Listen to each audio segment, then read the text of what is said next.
This year, your ballot includes Initiative 2109, an effort to repeal the state's fledgling capital gains tax.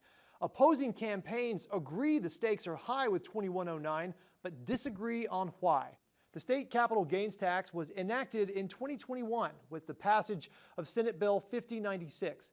It's a 7% tax on the sale or exchange of long-term assets like stocks, bonds, and business property that exceeds $250,000. $262,000 adjusted for inflation this year.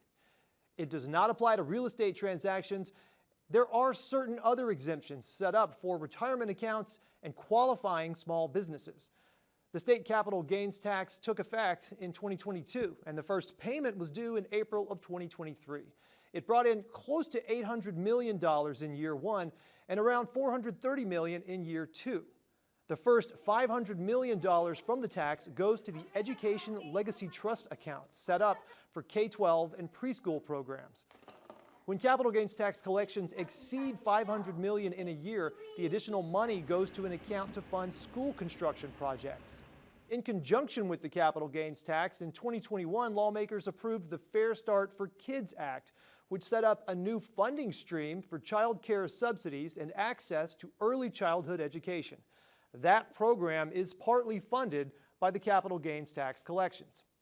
The Office of Financial Management estimates that if Initiative 2109 passes and the capital gains tax is repealed, state tax revenue will shrink by $2.2 billion over 5 fiscal years. Now, Initiative 2109 is on the ballot. It'll cut billions from education and childcare that so many families like mine rely on and can't afford to lose. All because the super wealthy don't want to pay what they owe. But what they aren't telling you is that Washington State has had a budget surplus of $19 billion over the last 5 years.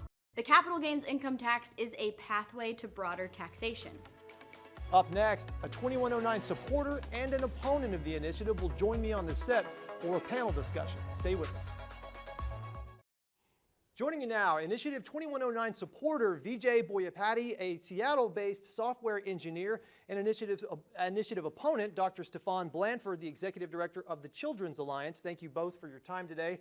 Vijay, I'd like to start with you, but immediately following you and your first response, I want to hear from you, and I'd like to get a sense about both of your backgrounds and your position on the issue and sort of how those two work together, or how one informs the other. So, Vijay, if you could, again, just a little bit about your background and also why you are supporting I-2109.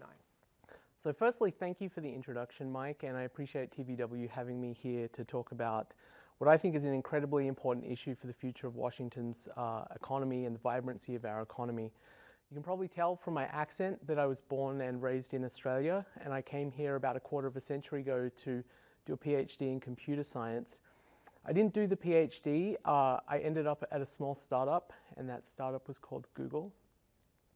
And together, the employees of Google helped create one of the most valuable services on earth that's used by billions of people every day. And in creating this service, we also created an enormous amount of wealth for employees. And like many employees in the tech sector, a lot of my compensation came in the form of stock. And actually, you know, a lot of tech employees take risk by doing this. They take a lower salary and they get stock in compensation.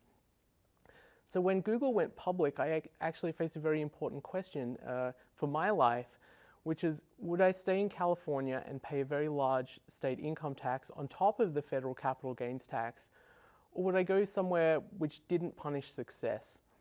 And I chose 18 years ago to come to Seattle. And I strongly believe that Seattle's tax policy is a very important reason, the primary reason that our tech sector here has flourished and why so many people have come here to start businesses in Washington. By creating a capital gains tax, we not only create a disincentive for people to come here, we create an incentive for people who do have large capital gains to leave. We've already seen the world's wealthiest person, Jeff Bezos, leave to Florida. And we're going to lose not just the investments he would make here, but the philanthropy that he would give to our community. And I'd like to think about the question of what would Seattle look like without Paul Allen? If Paul Allen had never come here, it would be a very different city.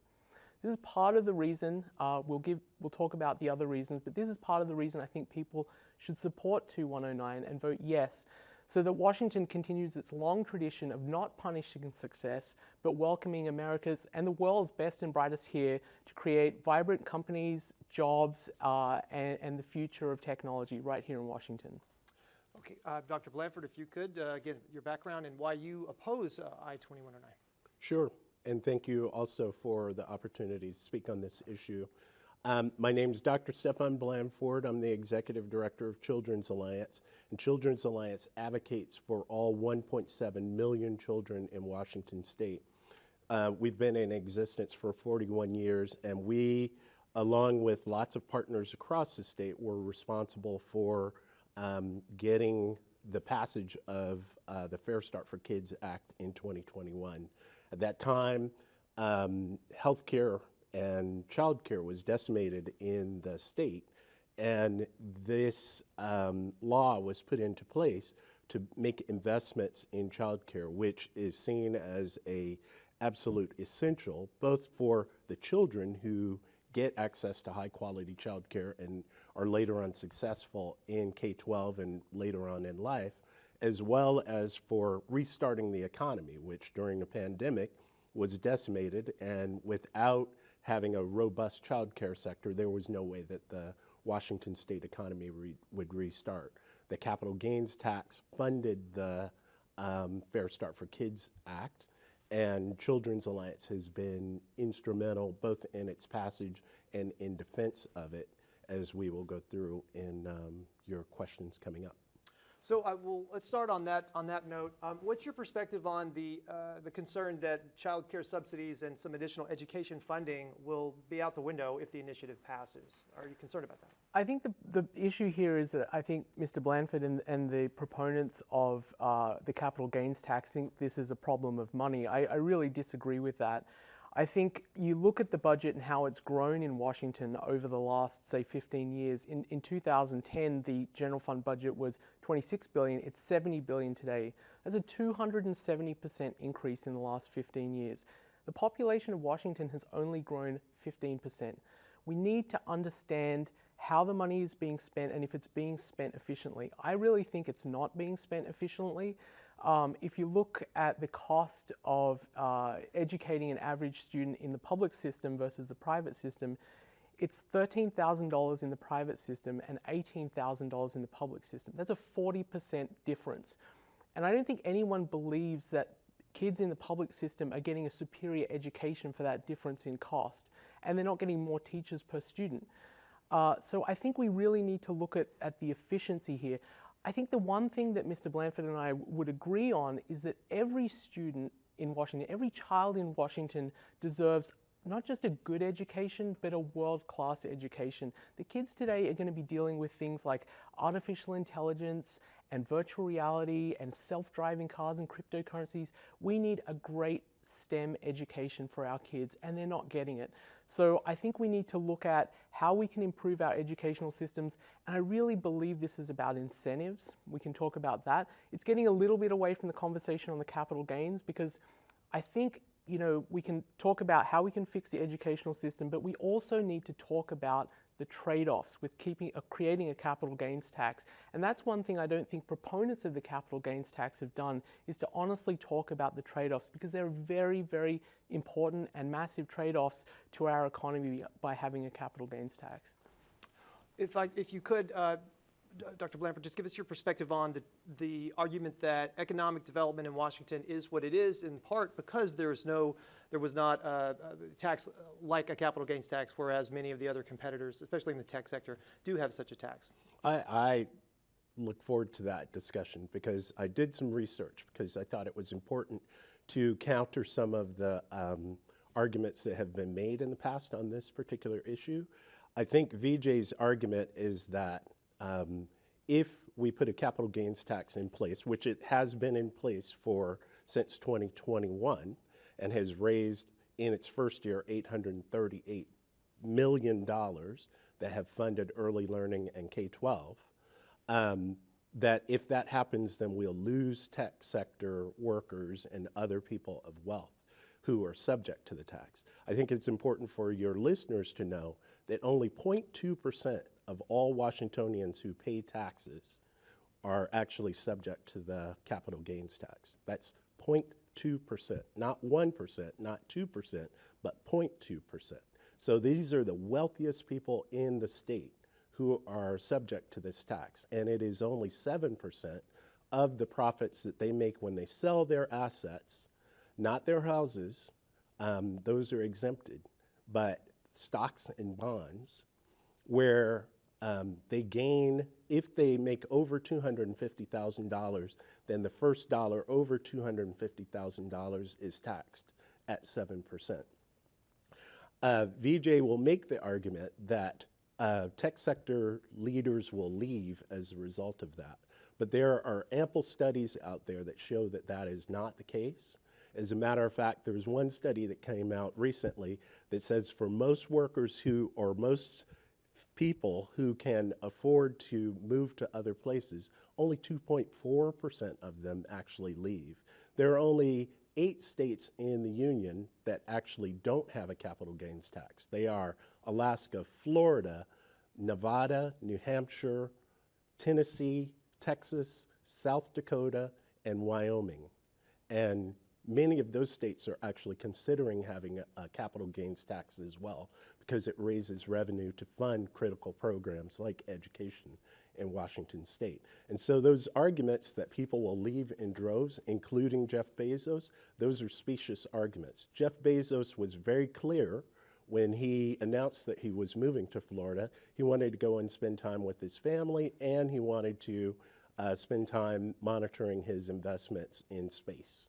And he did not make a statement that he was leaving because of the tax burden. He was very clear that he was not leaving for that reason. And so some of the arguments that are being made are not arguments that are based in fact. They're based in worst case scenarios and trying to impress voters that you're going to have this mass exodus of taxpayers, which is not the case.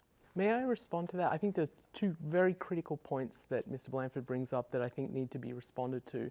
The first one is that people are leaving. I have friends who have left. I have several friends who have left and cite specifically the capital gains tax. Jeff Bezos may say one thing, that it's not because of the capital gains tax, but as soon as the capital gains tax was passed, he stopped selling Amazon stock. As soon as he landed in Florida, he started selling again. His actions betray his words. The other thing that I think is incredibly important is to think about, how did Amazon even come here? Look at Jeff Bezos' words. The reason he decided to come to Seattle was because of its business-friendly climate. Friendly at the time, not so friendly now, and because Washington had a very friendly tax policy.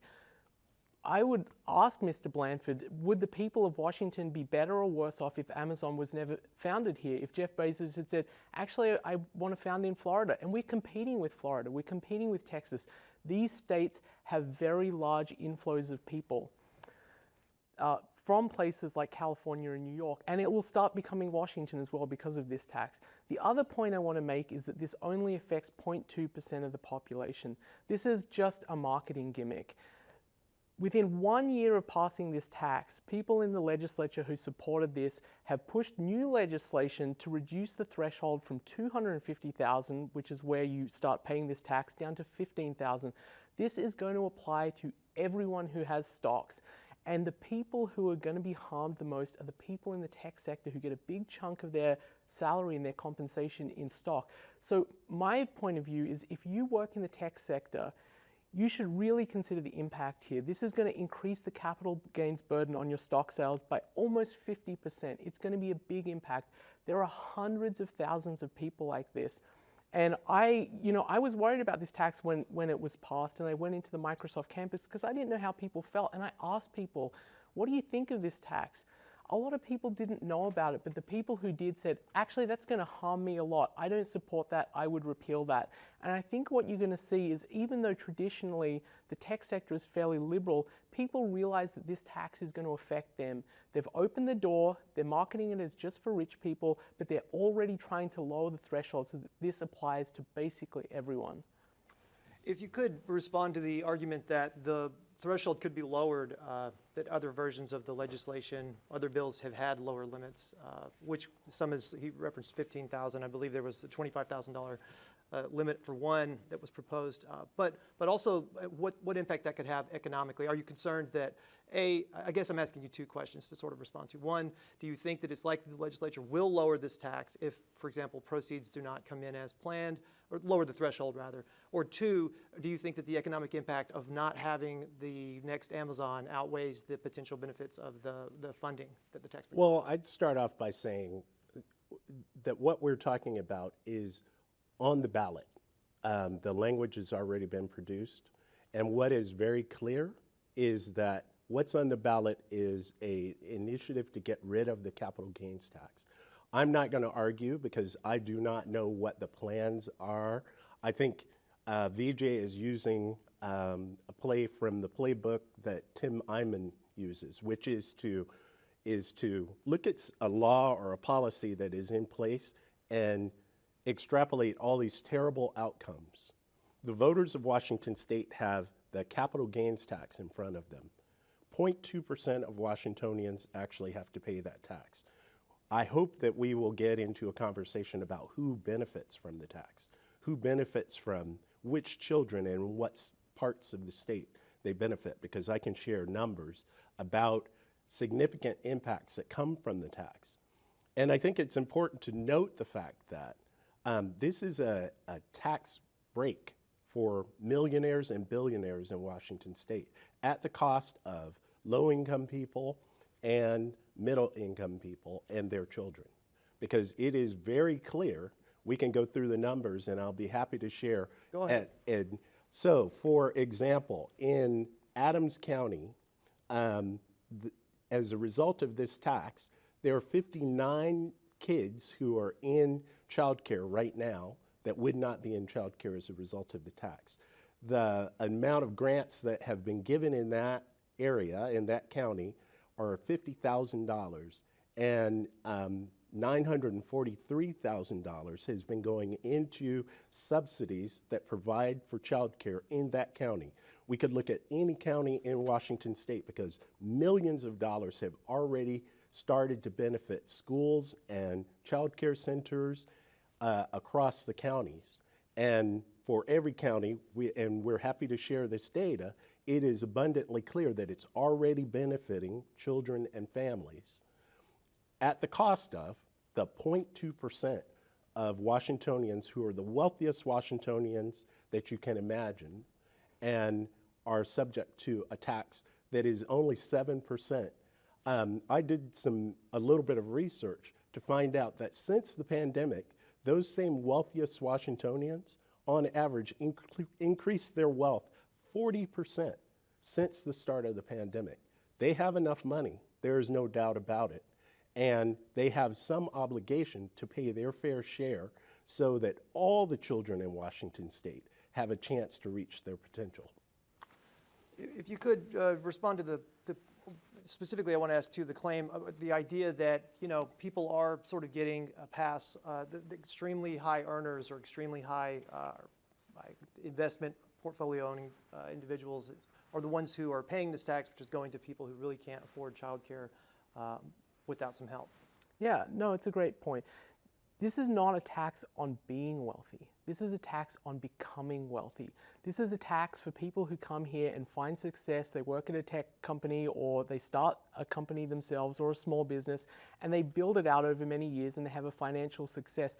People like Bill Gates, there are easy ways that you can avoid capital gains by borrowing against your stock and not paying it, not actually creating any capital gains, and that's what a lot of ultra wealthy people do. But this is really going to affect people who have one of those one-time wealth events, which is really important to them and their family. They found a company, say, and they work at it for 10 years and it's worth $5 million. That's a big wealth event for their family, and they're going to make the calculation, should I stay here or should I go somewhere else like Florida? And on the other end, we're going to have people who are looking at Washington, people like Bezos back in the 90s saying, should I go to Washington? Is it going to be an attractive place to start a business? Will I get to keep the fruits of my labor? And it's just really a big misconception. Firstly, that this is only going to, the ultra wealthy can avoid this anyway. This is affecting people who, like me, I came to this country with nothing, no money at all. I came here and I had a great success, and it made a big impact to my life and my family. For people like me in the tech sector who have these great events, it's going to be a big impact. The other thing I'd like to respond to is it's not fear-mongering to say that this tax is going to apply to other people. I would like viewers to look up the piece of legislation, SB 5335, which was introduced, which will lower the threshold from $250,000 down to $15,000. There is a strong intent here to expand the base here. You look at the history of the people who are proposing this tax, they always wanted an income tax in this state. They tried 7 times with initiatives to pass an income tax, and the people of Washington kept striking it down. The legislature went behind the people and did this without their approval. So I think people are going to strike this down again, because we've had that long history of not having an income tax. And you can see from the intent from the a piece of legislation that I cited, SB 5335, that they are trying to make this apply to everyone, and it will. And to think that this is not going to expand, like, which tax program in history has not expanded? The US federal income tax started as a 1% tax on a very small handful of people. We all pay that tax. Everyone in Washington who has stocks or has assets is going to be paying this tax in a few years. And so, well, we're running low on time, so at this point we're going to transition to closing arguments here. If you could, since you started, I'll ask you to go first, Vijay, in 60 seconds or less if you can. Thank you. So I believe that this tax is going to be extremely harmful for our economy. It's going to disincentivize people to come to Washington and form businesses here. Actually, the American Center for Progress has a study recently that since this tax was passed, we have the lowest rate of growth of businesses in the whole country. This is already having an impact. It's being falsely marketed as a tax on rich, but they're already trying to expand this tax to everybody. Yes, our kids deserve a great education. I agree with that. I have 4 young children. I deeply care about the kids in Washington and our education system, but our money is being badly mismanaged. Kids in private school, the average cost of their education is $13,000. The cost of public education is $18,000. Parents are fleeing the public education system because they're not getting a good product. There are ways to solve this, and in fact, there are ways to tax the rich that don't hurt the economy, which I would support. We could have a luxury tax on things like McMansions and jets and yachts.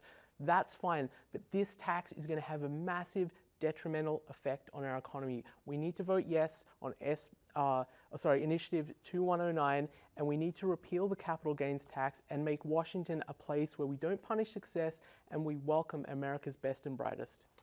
And closing remarks, if you could.